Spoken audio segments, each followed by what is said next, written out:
जब और कोई ताकत तुम्हारी काम नहीं करे तो फिर अपने रिश्ते की ताकत को काम करो। अपने रिश्तेदारों को, अपने चाहने वालों को, अपने प्रेम वालों को अपने साथ मिला करके देखो, तुम्हारी समस्या का समाधान क्यों नहीं होगा। और दोनों ने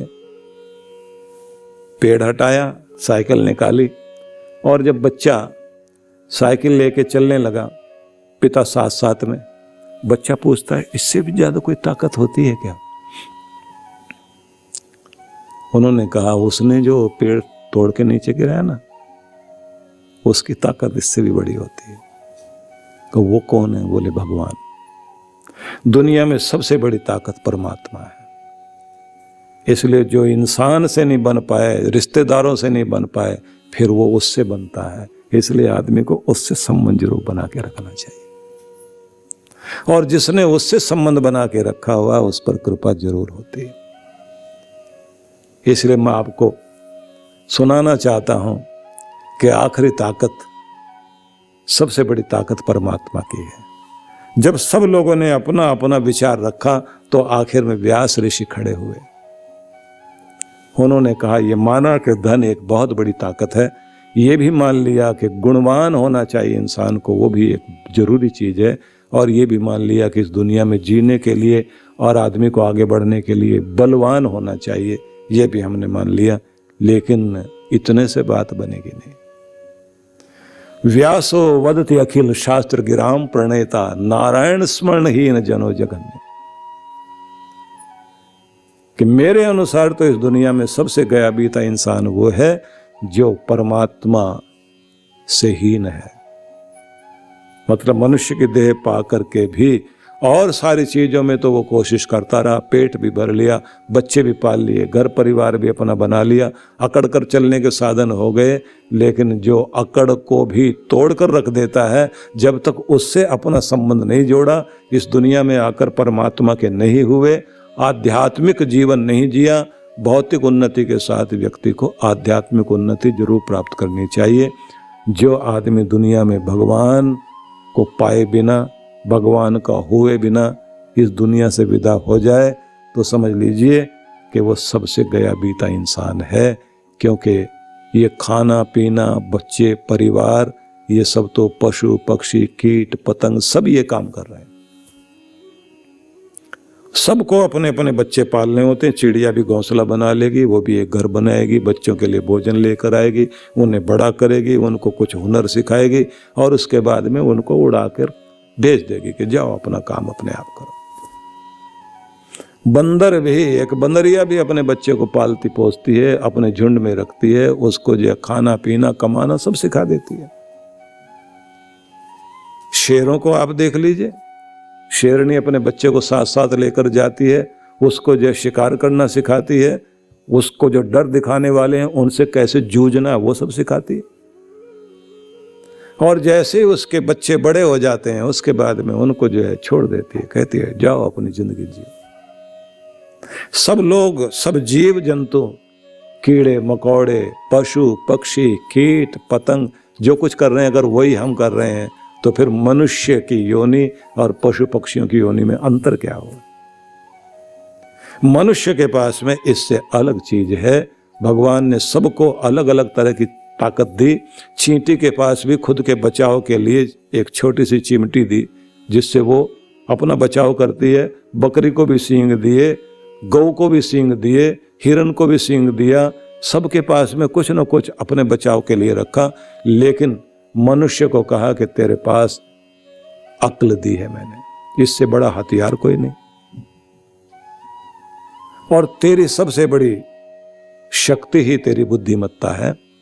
अक्ल से अपनी जिंदगी का रास्ता तय कर, अपनी शांति के लिए, अपने विकास के लिए और अपने जीवन की उन्नति के लिए व्यक्ति को योजनाबद्ध तरीके से जीना चाहिए। इसलिए जीवन के दो पहलू हैं, एक धन वैभव ऐश्वर्य प्राप्त करना।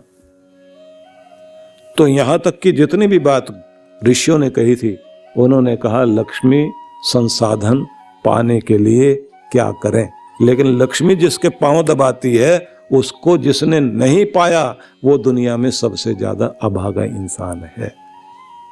तो अब तक जो बताया गया था, 3 तरह के मत आए जिन्होंने ये कहा कि आपको श्रीमंत होना चाहिए, और व्यास ऋषि ने कहा कि श्रीमंत होने का मतलब हो गया लक्ष्मीवंत होना, लक्ष्मी की कृपा प्राप्त करना।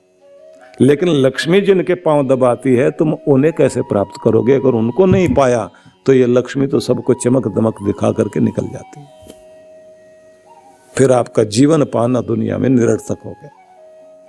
अब वही बात मैं आपके सामने करना चाहता हूं, क्योंकि कार्तिक मास है, इस महीने में आपने लक्ष्मीवान कैसे होना है और लक्ष्मीपति की कृपा कैसे पानी है। बस ये 2 ही विषय हैं जिनको लेकर के हम लोग चर्चा करेंगे। गीता का 10वें अध्याय के 10वें श्लोक पर ध्यान देना आप, बड़ा महत्वपूर्ण श्लोक है।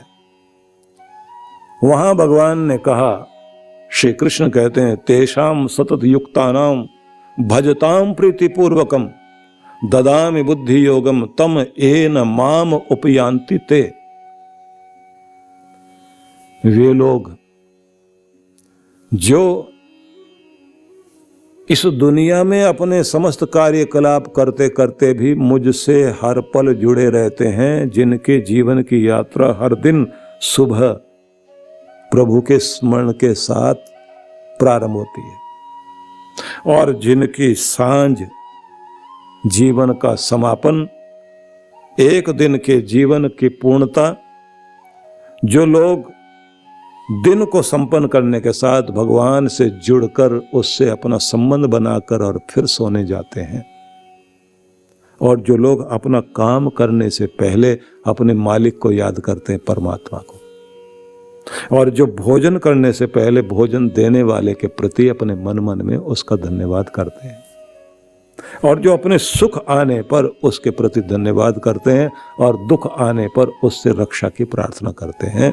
इस तरह से जो हर पल परमात्मा से जुड़ा हुआ है, भजताम प्रीति पूर्वकम, और प्यार से भजन करता है, न डर कर करता, न लालच से भजन करता है, प्रेम पूर्वक भगवान का भजन करने वाला जो है, ददामि बुद्धि योगम, कृष्ण कहते हैं उनको मैं बुद्धि योग देता हूं, वो अक्ल देता हूं, वो विवेक बुद्धि देता हूं, बुद्धि योग देता हूं या विवेक योग देता हूं, जिससे वो इस जन्म में ही मुझे प्राप्त कर लेते हैं।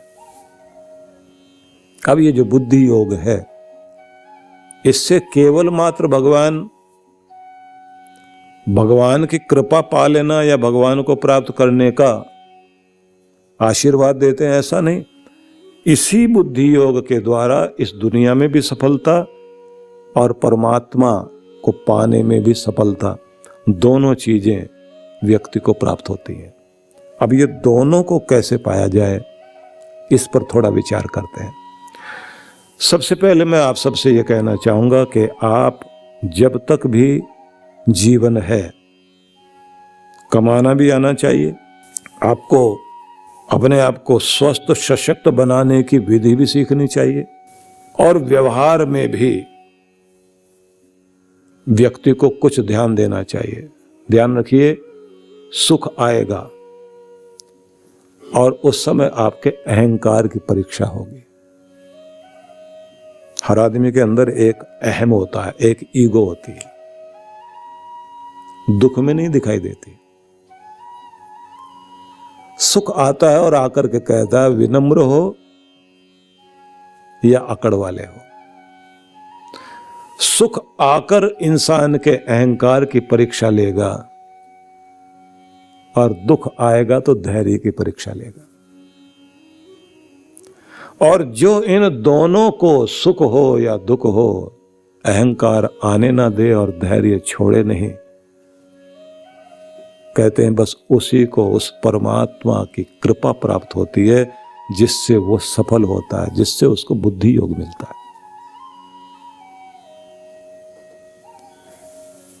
इसलिए कहते हैं बहादुरी हो लेकिन जिद नहीं, मूर्खता भरी जिद नहीं।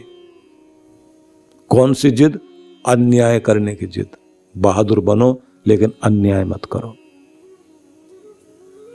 दृढ़ता रखो लेकिन मूर्खता की जिद नहीं। दया जरूर हो लेकिन कमजोरी नहीं। बहुत सारे लोग दया वाले होते हैं लेकिन अंदर से कमजोर भी होते हैं। ज्ञान हो, अभिमान नहीं। जैसे ये योग्यता आप प्राप्त करते हैं वैसे आप भगवान की निकटता पाने लग जाते हैं, उसकी कृपा पाने लग जाते हैं। और ये कमाल की बात है, थोड़ा सा रुपया, पैसा, मान सम्मान, व्यक्ति को प्रभाव मिल जाए, इतनी अकड़ आ जाती है कि फिर उसका बोलना, उसके व्यवहार, किसी में भी तमीज नहीं दिखाई देती। और ऊपर वाला जब चोट मारता है, देखने में आया कि बचता कुछ नहीं। इसलिए परमात्मा बुद्धि योग उन्हें देते हैं जो विनम्र हैं, धैर्य वाले हैं, जो अन्याय नहीं करते, बहादुर हैं लेकिन न्याय के लिए लड़ते हैं, दृढ़ रहते हैं लेकिन जिद्दी नहीं। दोनों में अंतर है। मजबूत रहना, अपनी बात पर टिके रहना, ये तो होना चाहिए, लेकिन मूर्खता वाली जिद कभी नहीं करना चाहिए। जिद आदमी के लिए जीवन में बहुत बड़ा दुर्गुण है। और यह भी एक बात कमाल की है कि जिद्दी आदमियों ने ही दुनिया में इतिहास रचे हैं। जिन्होंने जिद पाली उन्होंने इतिहास बनाया, और जिनके अंदर जिद थी ही नहीं वो कुछ नहीं कर पाए। फिर तो वही बात होती है कि एक नौकर जो है, वो मुनीम जी थे, वो सेठ जी से बार बार कहते थे, सेठ जी तनख्वाह बढ़ा दो, सेठ जी तनख्वाह बढ़ा दो। सेठ जी सुनते नहीं थे। फिर उसने बोलना शुरू कर दिया, सेठ जी तनख्वाह बढ़ा दो, नहीं तो तनख्वाह बढ़ा दो, नहीं तो। अब ये जो नहीं तो लगाया उसने, सेठ जी ने देखा उसकी तरफ, बोले नहीं तो क्या करेगा? बोले नहीं तो इसी में गुजारा कर लेंगे। फिर नहीं तो बोलने की जरूरत क्या थी? जिस आदमी का नहीं तो का मतलब है तो वहां कुछ दिखाई तो दे। दशरथ माझी ने जिद पाली। अब सोचिए कि 22 किलोमीटर का लंबा रास्ता काट कर छोटा कर दिया, इतना बड़ा पहाड़ काट के रख दिया। अभी बिहार में एक और व्यक्ति की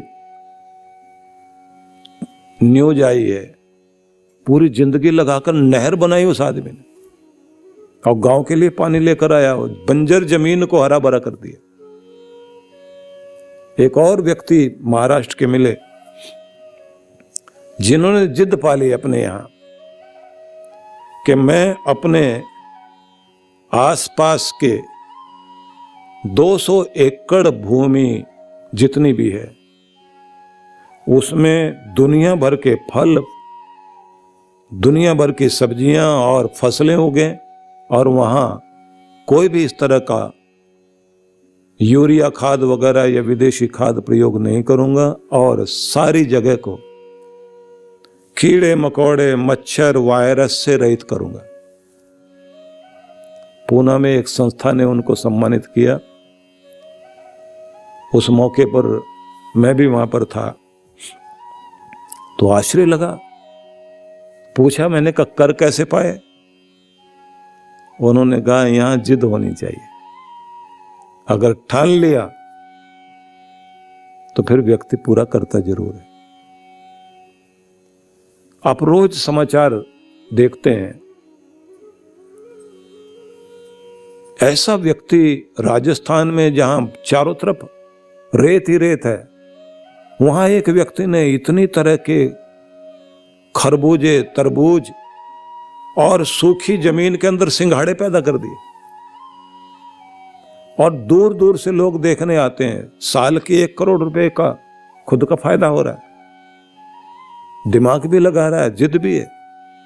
बुद्धिपूर्वक जिद का प्रयोग करने वाले लोग न जाने कहां क्या कर दें, और फिर उनको जो है आलस्य करना, बेकार के मनोरंजन करना समझ में नहीं आता। इसलिए मैं कहना चाहता हूं कि दुनिया में भी सफल होइए और दुनिया के मालिक की कृपा पाने में भी सफल होइए। हर व्यक्ति के लिए अवसर है, लेकिन करेगा वही जिस आदमी के अंदर वो जिद हो। लेकिन उस जिद को ग्रंथों में दृढ़ता कहा गया। जिस जिद से घर टूटते हों, जिस जिद से लोग मूर्खता करके अपना खुद का भविष्य खराब कर लें, वो जिद नहीं, वो जिद अच्छी नहीं। इसलिए कहते हैं कि जिसके घर में जिद है और मूर्खता वाली जिद है, वहां प्रेम प्यार रहेगा नहीं। बुद्धिपूर्वक जिद आपने पाली, उसका कमाल होता ही होता है। मलाला यूसुफजई का उदाहरण सामने है। उसने कहा मैंने पढ़ना है, आतंकवादियों ने 3 गोलियां मार दी उसको। उसके बाद कहा मैं जीऊंगी और ठीक होंगी, और उसके बाद भी मैं पढ़ाई करूंगी अपनी। ठीक हुई, नोबेल प्राइज मिला।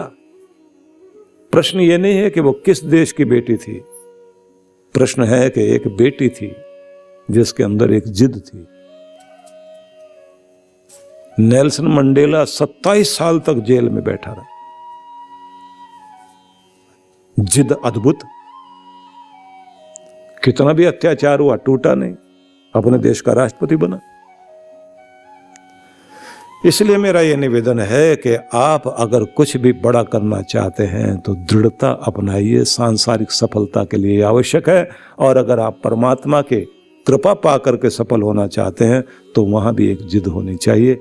इस पर हम लोग विचार करेंगे कि संसार में सफल होने का रास्ता क्या है और दुनिया के मालिक की कृपा पाने का रास्ता क्या है। भगवान की कृपा को प्राप्त करने के लिए, प्रभु का आशीर्वाद हम सबको प्राप्त हो सके, जीवन का तनाव, दुख और पीड़ा, संताप से मुक्ति मिल सके और सभी के जीवन में खुशियाँ, सौभाग्य, सौहार्द आ सके, इसलिए हम सब लोग प्रभु के चरणों से अपने आप को जोड़ें।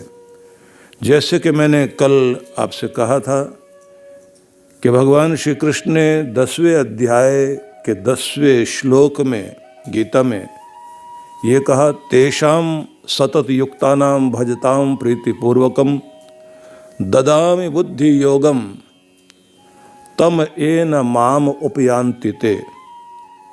जो लोग योग युक्त होकर प्रीतिपूर्वक परमेश्वर का भजन जपन, उसका स्तवन करते हैं, उन्हें प्रभु बुद्धि योग प्रदान करते हैं, जिसके द्वारा वे लोग परमेश्वर को प्राप्त कर सकने में समर्थ हो पाते हैं। ध्यान रखिए कि जिन पर भी प्रभु की कृपा होती है उनको बुद्धि योग मिलता है। यह बुद्धि योग एक तरह से ऐसे समझ लीजिए कि जैसे अंतर्चक्षु प्रदान किए हों, या जैसे दिव्य दृष्टि भगवान ने दी हो। दिव्य दृष्टि केवल अर्जुन को ही दी गई थी ऐसा नहीं है। कोई भी भक्त जब अपने आप को परमेश्वर से जोड़ेगा, परमेश्वर का हो जाएगा, तो उसे एक तरह की विवेकनी बुद्धि अवश्य मिलती है और उसका परिणाम ये होता है कि व्यक्ति सांसारिक रूप से भी सफल होता है और पारमार्थिक रूप से भी सफल होता है। दोनों रूपों में सफल होने के लिए हमें बुद्धि योग की आवश्यकता है और ये प्रभु की कृपा का ही फल है। बुद्धि योग मिल गया तो आप समझ लीजिए कि जिनको व्यवसाय की बुद्धि मिल जाती है तो नए नए आइडियाज उनको आते हैं, कमाने का तरीका आता है, बिजनेस में आगे से आगे बढ़ते हैं। जिनको बुद्धि योग मिल जाता है राजनीति का, उसमें उनको सफलता मिलने लगती है। जिस भी क्षेत्र में हम लोगों की दृष्टि होती है, परमेश्वर उधर हमें जो एक तरह की बुद्धि प्रदान कर देते हैं, उस बुद्धि का परिणाम होता है कि हम अपने फील्ड में, अपने क्षेत्र में सफलता पाते हैं। लेकिन ये एक क्षणिक, कहना चाहिए एकांगी, एक क्षेत्र की प्रगति हुई। जीवन की प्रगति तब मानी जाएगी जब हमारे जीवन के सभी पुष्प की पंखड़ियां खिलें। यदि हम लोग एक चीज़ प्राप्त कर लें और दूसरी चीज़ को नहीं प्राप्त कर पाएं, मतलब जैसे बहुत सारे लोग पैसा कमाने में इतने व्यस्त हो जाते हैं कि वे लोग अपने घर का प्रेम, खुशियां और प्रसन्नता को भूल जाते हैं। हंसने मुस्कराने का, अपनों के साथ बैठने का उनको मौका नहीं मिलता, या फिर अपनी सेहत खराब कर लेंगे या अपनी नींद खराब कर लेंगे। और ऐसे में ये दिखाई देता है कि एक वस्तु उनकी ज़िंदगी में आ गई, बाकी चीज़ें उनके जीवन से छूट गई। जीवन में सफलता इसी बात में है कि आप सर्वांगीण उन्नति कर सकें। भगवान ने जो ये कहा, ददामि बुद्धि योगम, वह बुद्धि योग मैं प्रदान करता हूँ जिससे तुम मुझे प्राप्त कर सको। मैं तुम्हें वो दृष्टि देता हूँ जिससे तुम मुझे प्राप्त कर सको। देखा जाए तो जिन लोगों के ऊपर परमात्मा की असीम अनुकंपा होती है तो नाम जपने में रस आने लग जाता है, उनको भक्ति करने के लिए समय मिलने लगता है, धर्म कर्म करने में रुचि होने लगती है। दान धर्म करेंगे, सेवा सत्कर्म करेंगे, यज्ञ याग करेंगे, तीर्थ व्रत करेंगे, उनका मन इन्हीं सब चीज़ों में लगा रहता है क्योंकि परमेश्वर की अनुकंपा उनके अंदर हुई है। इसलिए ये ध्यान रख लीजिए कि जिन लोगों के अंदर ये परमेश्वर की कृपा होती है, जिसको कठोपनिषद ने कहा, नायम आत्मा प्रवचनेन लभ्यो न मेधया न बहुना श्रुतेन, तुम आत्मस्वरूप को प्राप्त करना चाहते हो तो न तो ये बड़े बड़े ज्ञान की बातों से, न बहुत बुद्धिमत्ता से इसे प्राप्त कर पाओगे। यम एव एष वृणुते, जिसको परमात्मा स्वीकार कर लेता है, चुन लेता है, हम चुने जाएं बस तभी प्राप्ति होती है।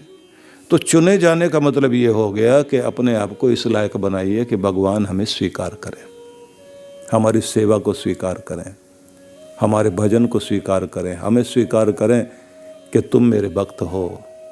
भक्तों की मंडली में बैठने का अधिकार मिल जाए, ये बड़ी बात है। परमात्मा के नाम की, परमात्मा की तरफ चलने की दीवानगी व्यक्ति को मिल जाए, ये बड़ी बात होती है और ये हर किसी को प्राप्त नहीं होता। इसलिए कहा जाता है कि नाम जपना ये पहली विशेष बात है। सवेरे उठ करके आप चलते फिरते, उठते बैठते दिन में नाम जपने का तो कार्य करें, लेकिन सुबह सुबह बैठकर आसन पर प्रभु का ध्यान करना और नाम जपन करना, ये आदत बनानी चाहिए। जिह्वा पर परमात्मा का नाम आए, मन शांत हो, हृदय प्रेम से भर जाए, होठों पर मुस्कुराहट आ जाए, माथे पर शांति हो और सहज रूप से अपना काम करता चला जाए व्यक्ति, तो उसे संसार में सर्वत्र शांति और सुख की प्राप्ति होने लगती है। निवेदन करना चाहता हूँ, एक आदत जरूर बनाइए, सुबह का समय परमेश्वर को दीजिए। रात्रि में सोने से पहले भगवान का ध्यान करके सोइए और अपने कार्यों में भगवान को शामिल करना जरूर शुरू करें। जो व्यक्ति अपने आप को परमात्मा से जोड़कर चलते हैं, निश्चित रूप से मन में शांति और संतुष्टि जरूर रहती है। और ये जरा सोच के देखिए कि आज के युग में व्यक्ति के पास में बहुत कुछ चीज़ें हैं, लेकिन न तो मन में शांति है, न दिल में प्रसन्नता है, और न घरों के अंदर प्रेम में, व्यवहार में मिठास दिखाई देती। बहुत लोग सारी जिंदगी दौड़ते दौड़ते दौड़ते दौड़ते इस तरह बिता देते हैं कि जब जीवन का अंतिम भाग आता है तब उन्हें पता लगता है कि शुरुआत हुई और अब समाप्ति हो गई और हम सिर्फ संसार की चीज़ें जोड़ने में लगे रह गए। मुझे ध्यान आता है कि एक राजा को उसके एक गुरुजी ये समझा रहे थे कि राजन, केवल वैभव बढ़ा लेना और साम्राज्य का विस्तार कर लेना ही जीवन नहीं है। और सोचिए कि ये साम्राज्य जिसको बहुत महत्व दे रहे हो, हर आदमी के अंदर एक परमात्मा का साम्राज्य भी है, जहां परमात्मा का वह लोक शुरू होता है हमारे हृदय के अंदर, जहां से अंदर मिठास, शांति और प्रेम व्यक्ति के जीवन में जागता है। जब तक आप उसे नहीं प्राप्त कर पाओ, बाहर की चीजें सिर्फ अहंकार देंगे और कलह कलेश बढ़ती रहेगी। तो राजा ने कहा कि मैं समझा नहीं आप क्या कहना चाह रहे हैं। तो उन्होंने कहा कि आप कुछ भी प्राप्त करते हैं, कुछ भी धन, वैभव, पदार्थ, इसलिए कि आप खुश रह सकें, शांत रह सकें, आपके घर में रिश्तों में प्यार रह सके, आपको अंदर से संतुष्टि हो। लेकिन जो चीज़ें जिस तरह से आप प्राप्त कर रहे हैं, उनमें वो चीज़ें आपको नहीं मिल पा रही और आप समझते हैं कि ये साम्राज्य बहुत बड़ी चीज़ है। बोले बहुत बड़ी चीज़ है तभी तो लोग इसके लिए भाग रहे हैं। तो उस गुरु ने कहा कि एक बात बताइए, आप किसी रेगिस्तान में हो और रास्ता भटक जाओ और अकेले हो, प्यास लगी हो बड़ी भारी और प्राण निकलने को हो रहे हो, सामने एक आदमी मिल जाए आपको और वो ये कहे कि मेरे पास एक गिलास पानी है, मैं तुम्हें दे सकता हूं और इस एक गिलास पानी से आपकी जान बच सकती है, बोलो बदले में क्या दोगे। अब वो व्यक्ति गिलास लेकर खड़ा हुआ, आप छीनने के लिए आगे बढ़ते हैं और वो ये कहता है कि मैं पानी को यहां गिरा दूंगा। छीन नहीं सकते आप। मैं दूंगा आपको एक गिलास पानी, लेकिन बदले में आप क्या दोगे? कि मैं उसको कहूंगा आधा राज्य देने को तैयार हूं। वो आदमी कहे कि मैं इतने में भी मानने वाला नहीं हूं, तब और आपकी जान निकलने को हो। बोले मैं उसको कह दूंगा कि तू मेरा सारा राज्य रख ले, जब मैं ही नहीं हूं तो ये राज्य किस काम का। उसका एक गिलास पानी ले लूंगा, बदले में सारा राज्य दे दूंगा, क्योंकि जिंदगी बचानी है अपनी। सुनते ही वो गुरु बहुत जोर से हंसे। बोले बस एक गिलास पानी की कीमत जितना ही तुम्हारा राज्य है, पूरी जिंदगी लगा करके आपने जिसे प्राप्त किया। जब प्राणों पर बात आ जाती है तब दिखाई देता है कि इस साम्राज्य की कोई कीमत नहीं। तो उन्होंने कहा कि सुनो राजन, दुनिया में सबसे कीमती आप हो और आपकी जिंदगी कीमती है। अपनी जिंदगी की कीमत समझो और ये चीजों के लिए मत भागिए। संसार की वस्तुएं आपके लिए हैं, आप इनके लिए नहीं हो। ये भी जोड़ लूं, वो भी जोड़ लूं, इधर भी दौड़ लूं, उधर भी दौड़ लूं, करो काम। लेकिन ये ध्यान रखना, भीतर की एक दुनिया है, शांति की दुनिया, प्रेम की दुनिया, प्रसन्नता की दुनिया, तृप्ति की दुनिया, आनंद की दुनिया, संतुष्टि की दुनिया। खुद के जीवन से संतुष्ट होकर जीना, खुश होकर जीना, प्रेम पूर्वक रहना, खिले हुए जीना, निश्चिंत होकर जीना, निर्भय होकर जीना, निरोग होकर के रहना। और ऐसा नहीं है कि आप कितने भी कोशिश कर लेंगे लेकिन उसके बाद भी समस्याएं आएंगी आपके सामने। न चाहते हुए बीमारी आएगी, न चाहते हुए प्रतिकूल स्थितियां आएंगी। बस इतना ही करना है कि स्थितियां तो खराब होंगी, अपना संतुलन बनाए रखना, बैलेंस बनाए रखना। और इस बात का भी ध्यान रखना कि उदास करने वाली चीजें होंगी, लेकिन आप उन उदास वाली स्थिति में फिर से अपने आप को ठीक कर लेना। ये तप है,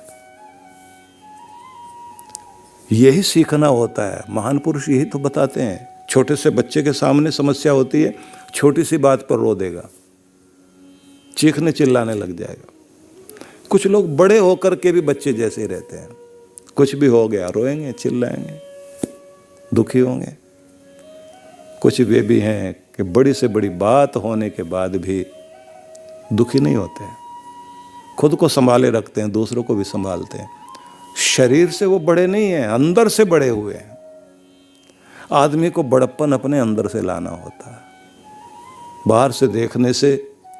जब अष्टावक्र गए थे ना राजा जनक के दरबार में, 8 जगह से टेढ़ा मेढ़ा काला कलोटे शरीर वाला एक बालक राजा जनक के दरबार में प्रवेश करता है, और उसे देख करके सब लोग बहुत जोर से हंसे।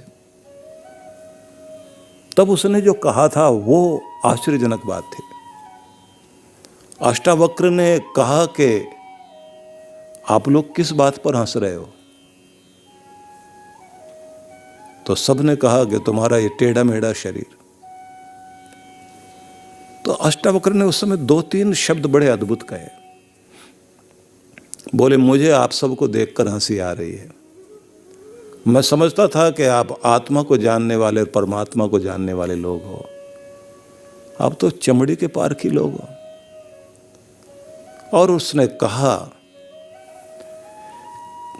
नदी टेढ़ी मेढ़ी होकर बहती है, जल तो टेढ़ा नहीं होता। लोग जो सड़कें बनाते हैं, मार्ग बनाते हैं, वो टेढ़े मेढ़े होकर गुजरते हैं, लेकिन जिस चीज में ये सब बनते हैं वो तो आकाश तत्व है, खाली जगह है, वो तो टेढ़ा मेढ़ा नहीं होता। गन्ने को आप टेढ़ा मेढ़ा देख सकते हो, लेकिन रस तो टेढ़ा मेढ़ा नहीं है। व्यक्ति का शरीर टेढ़ा मेढ़ा हो सकता है, लेकिन आत्म तत्व तो टेढ़ा मेढ़ा नहीं होता।